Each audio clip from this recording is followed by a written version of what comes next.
Alright guys, Scrappy again. I hope you're doing good and enjoying your day so far, with pretty much half the league not yet deciding what they're going to do with their rosters for the upcoming season. Big questions have been raised as to which free agents they might potentially target. OpTic Legends' current Halo player is nonetheless potentially a key piece of this roster puzzle, and Hector confirms on the OpTic side that indeed some conversations to this end have been had, but whether Legend would go to another team is dependent on a relatively specific set of circumstances. Very much into your thoughts in the comments. Hit the like button if you enjoy, subscribe if you're new as always, I greatly appreciate it. Couple of quick things on events for the upcoming year. Where are they going to be? Are there going to be 5, 6, 7? Okay, that's pretty optimistic. But look, the last couple of years, we used to have 5 majors, then it kind of went down to 4. We've had the World Cup to kind of make up for that to a certain extent. Hex confirms as well, I mean, we won't share the clip from this podcast episode, but he basically says that as OpTic always do, they're looking for 2 events. They've at least applied to run 2. Whether the league say yes to that is a different question, but presumably OpTic will get 1, and, you know, Toronto will probably get 1.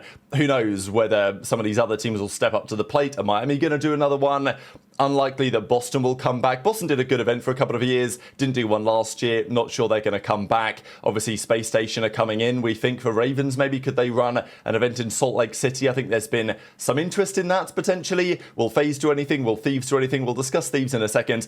There's almost certainly going to be a European event at least, and, well, Jake Cal even says, because Dignitas, like, well, anyway, the French fans always went crazy, and with the ESWC, if you guys remember that event from the Jetpack era, which was in Paris, the fans there always went insane every year, and the London events around a similar time shortly afterwards were also pretty spectacular. So, look, if last year there was a big event in Madrid, lots of the Gentlemates fans came over from France. As a result, there was talk about if we do another event in Europe, Paris will certainly be a potential key target there. And I think even last year, Gentlemates wanted to do a Paris event, but it didn't happen because of Madrid or because it was their first year and they were still with LAG mates or whatever. So this year it's absolutely possible, but obviously, you know, look, Paris isn't hard for me to get to. It's a couple of trains, but, you know, London or wherever would be also preferable in the UK. So we'll see if that goes anywhere, but certainly it would be a big surprise if there isn't at least a European event next year. Now, speaking of 100 Thieves, because as we know, they've not really run an event, have they? And it has been causing some controversy, just the state of 100 Thieves in general as an organisation.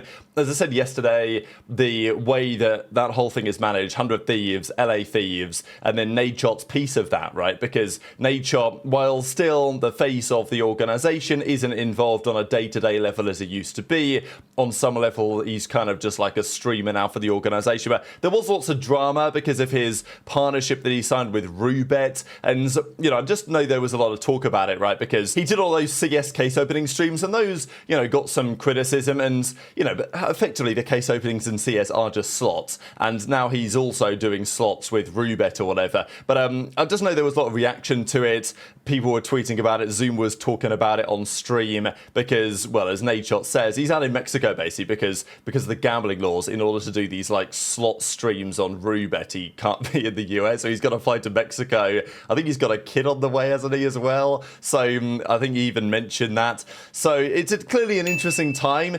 Pretty much what he said was like the CS cases are very expensive, and look, I'm not gonna lie, the amount of money he's getting offered, I'm sure, by Rubet is so generational that you probably wouldn't even believe. I don't know, maybe I'm sure the other guys have talked about these numbers. I'm not even sure what the numbers is, but it's going to be in the, well, I don't know. If it's a long enough time frame, it could be easily 8 figures, this type of contract. There is such a thing as personal responsibility. Nadeshot can make the decisions that he wants to make, but people can also make the decisions as to how they perceive this from the outside, but also just what it means for 100 Thieves. Whether it means anything for 100 Thieves, that is a question, but just because Nade took the salary cut to help with supporting the guys to 100 Thieves last year, there were some questions as to whether that organisation is really in a great spot. And look, they're probably going to have a fantastic team in COD for the upcoming season, but is that going to last long term? Are they going to have to take another year next year when they did the same as they did the year before in Modern Warfare 3, when they took a bit of a down year in terms of salaries to get things back on track?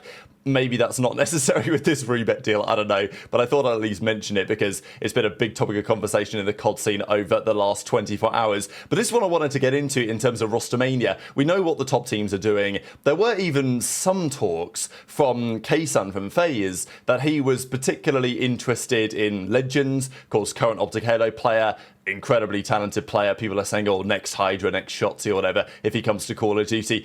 That's a big statement, but the guy is clearly different gravy. Now, first of all, OpTic Halo, they've still got some championships to win. They've got the World Championship next month in Seattle for the Halo side. Then, that's what Formal said anyway, they're like, he's not really thinking about what's next after that. Yes, next year's Halo Championship Series is over, certainly in the way that it currently is formed. There's going to be some third-party tournaments happening, but it's not going to be the same circuit. I think Frosty said that he's looking to stay rather than make the transition again to Call of Duty, but some players will look to come over. A couple of the Cloud9 guys, they've said emphatically that, yeah, they're looking to make the transition to Black Ops 7 for the new game. There is also reason to believe, if you're a Halo player, that Black Ops 7, given the wall bouncing and these other features, could be pretty beneficial to those type of players and that type of movement. We've certainly seen it before. But from the OpTic side, it's pretty interesting because they've got an incredibly talented team in Halo.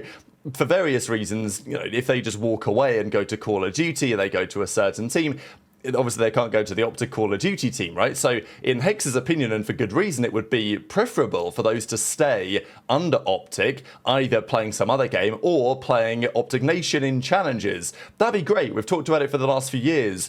Is OpTic Nation ever going to happen? And Hex has said, for very good reason, that if the league aren't going to support it and make it make sense for the teams, then why would they field an Academy, a Challengers team? But in this case, it might make some sense regardless. So Hex talks about that, but also more specifically about the players in this conversation. So Legend is kind of the, the tip of the spear in this sense, right? In terms of this potential transition. He tweeted at the end of July that he's looking to come to Black Ops 7. Now, the other guy is his teammate. We'll see Hex's reaction to that in a second. I thought was actually kind of interesting, but Legends is the big name on this regard, and understandably teams are interested in whether they could potentially get him. Now, would some teams look to bring him in on a sub spot?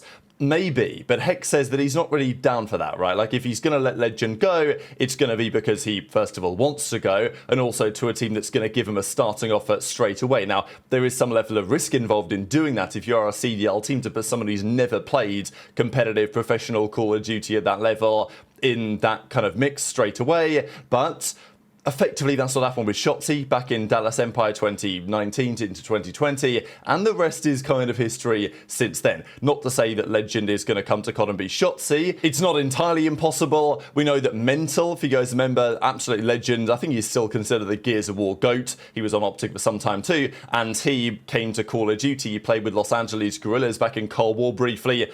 Wasn't really good, but then he went to Halo and has done pretty good things over there. So it's never a guarantee, but for some of these organizations, they might feel like it's worth taking the risk. So thought it was interesting that Hex pretty much said, yes, he has had conversations with teams on the availability of Legends, and as a result of that, doesn't guarantee that he's going anywhere, but in certain conditions, this could be a move that some teams look to make in the CDL. I know you were mad seeing them tweet free agent, our Halo players. It wasn't that I was mad. It's just that I was off of social media because of what happened.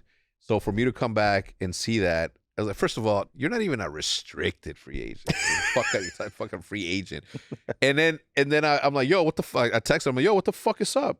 And they're like, we were trolling, man, trying to see who would get the most impressions. And I believe them. No, that's true, because everyone was doing it. Nadeshot tweeted it, Zuma tweeted it.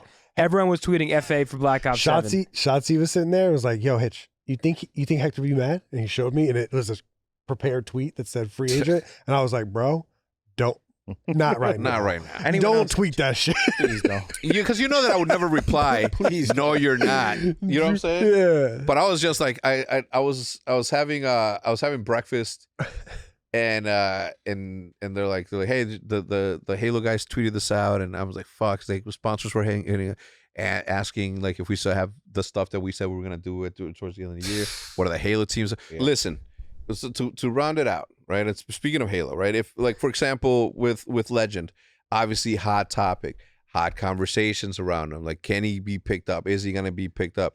First of all, if you're contacting any of my players or the GM without talking to going through the right channels, through the right fucking channels, I don't know if I can be cool about it. But at the same time, if a player wants to leave, of course, man, I'm never held anyone back.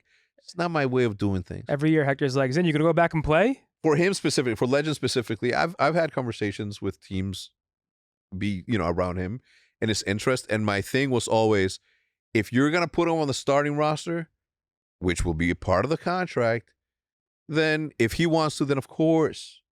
But you're not going to grab him and bench him?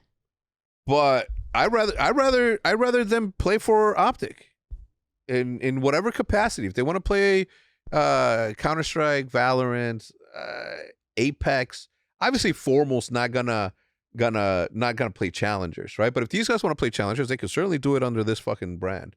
There would have to be a slight salary adjustment, obviously.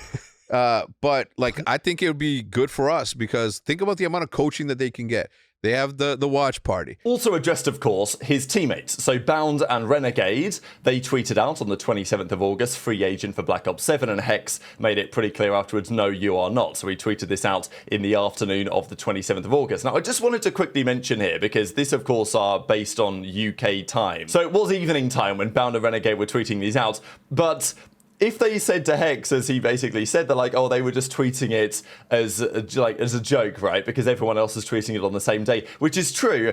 But, and maybe they were having chats behind the scenes in group messages or whatever. But, okay, Bound tweeted his out at 1:28 a.m. on my time, 27th of August. Renegade tweeted his out about half an hour later, 2 a.m. my time on the 27th of August. And many of these other tweets, so Zuma's tweet went out 2:43 a.m. So I don't really care. I just think it's kind of interesting, right? Like, Zuma's tweet was after theirs, and then Octane tweeted out that afternoon, like 5 p.m., so like, I don't know, midday his time, whatever, the next day. We had the Nadeshot tweet went out at a similar time, and we had the John tweet went out at a similar time as well. But I don't know, as far as I can tell, the Bound and Renegade tweets were like the first to hit the timeline, and then as a result of that, everyone else started tweeting it kind of in jest. But I'm not so clear that Bound and Renegade would. It's not like they'd seen all these other tweets and then they tweeted it themselves as a joke, because they tweeted it first. Am I wrong? I don't know. If I'm wrong, let me know. But I thought that was interesting anyway.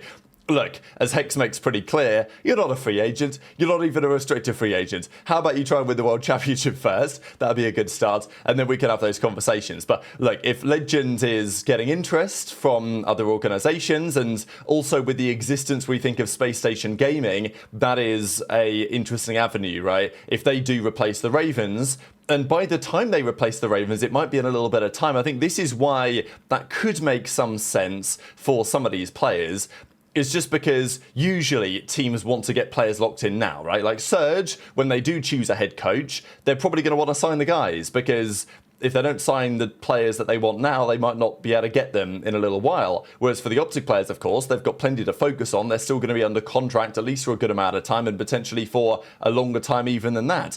And, okay, the World Championship for Halo is in October, but let's say hypothetically, by the time, assuming Space Station Gaming do get the Ravens spot, they know what these guys can do in Halo because some of them played for them. So there's something in that potentially. So very much interested your thoughts as always in the comment section below. Just one final thing. I sat down with Eli the Ninja the other day to talk about the kind of state of franchising, what's happened in Call of Duty over the last few years. They put together a documentary piece here really talking about the Overwatch League, Call of Duty, how things have gone, and how the franchise league is effectively, the failed ambitions that it had and maybe the misunderstandings that it had when it started to where we are today, where franchising kind of still exists, but not in the same way that it was previously. So if you guys want something to watch this afternoon, I'll leave that link down below. But very much interested in your thoughts in the comments. Hit the like button if you enjoyed. Subscribe if you're new. Take care. And I'll see you next time.